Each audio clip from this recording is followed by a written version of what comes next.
Frank's Adventures in ToyLand. "And who may you be?" croaked a queer voice close behind Frank. Turning round, he saw a strange figure. Its head was shaped like a conical gum bottle, and it wore a tin helmet, with a hole on the top, from which the handle of a brush protruded.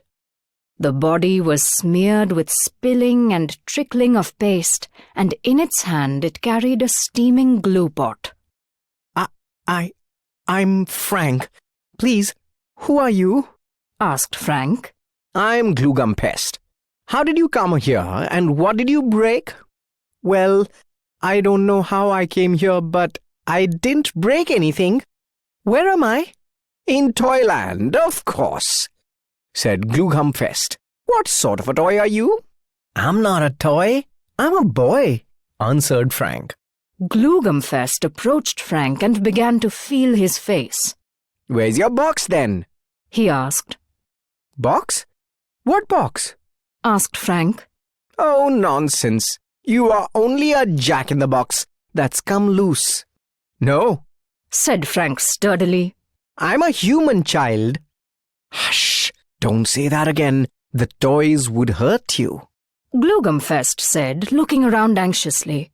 "This is where all the broken toys come to be mended, and as most of their sufferings and fractures are caused by human children, they hate them.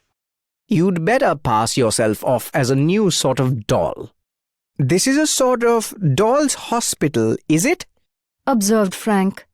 "Yes, you might call it that, and I am the surgeon. Would you like to see it?"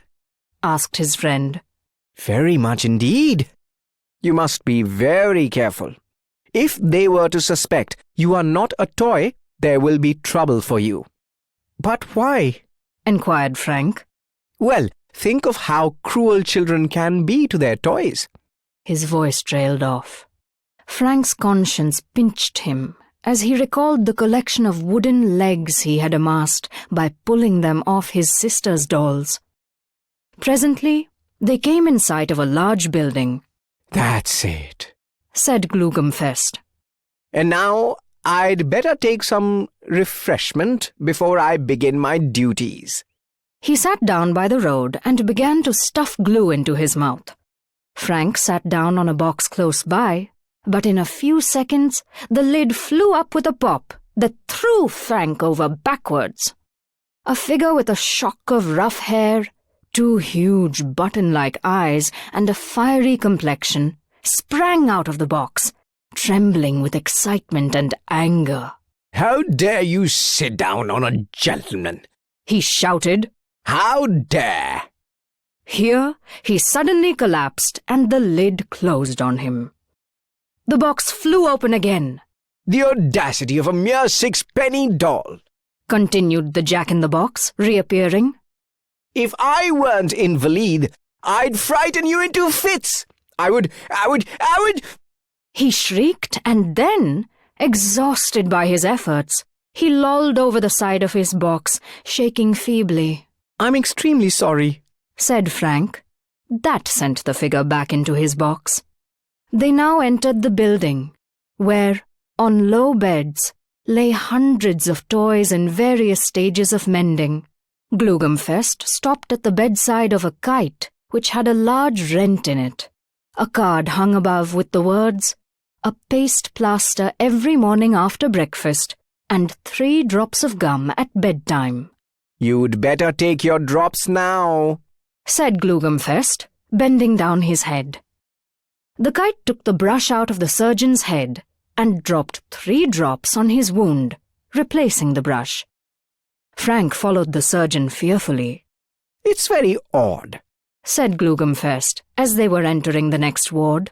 "How many wooden dolls have come here lately that have lost legs?" Gluegamfest opened the door, and there lay the whole regiment of his sister's dolls. Frank turned to flee, but it was too late.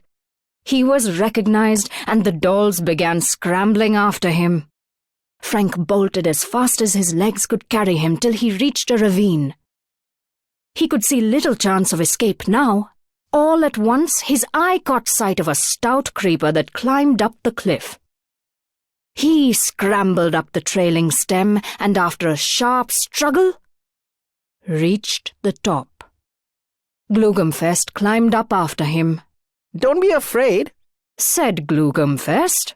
"I just wanted to say goodbye. But what a cruel boy you must be to break up dolls like that." Frank promised Gluggumfest that he would never be so wicked again.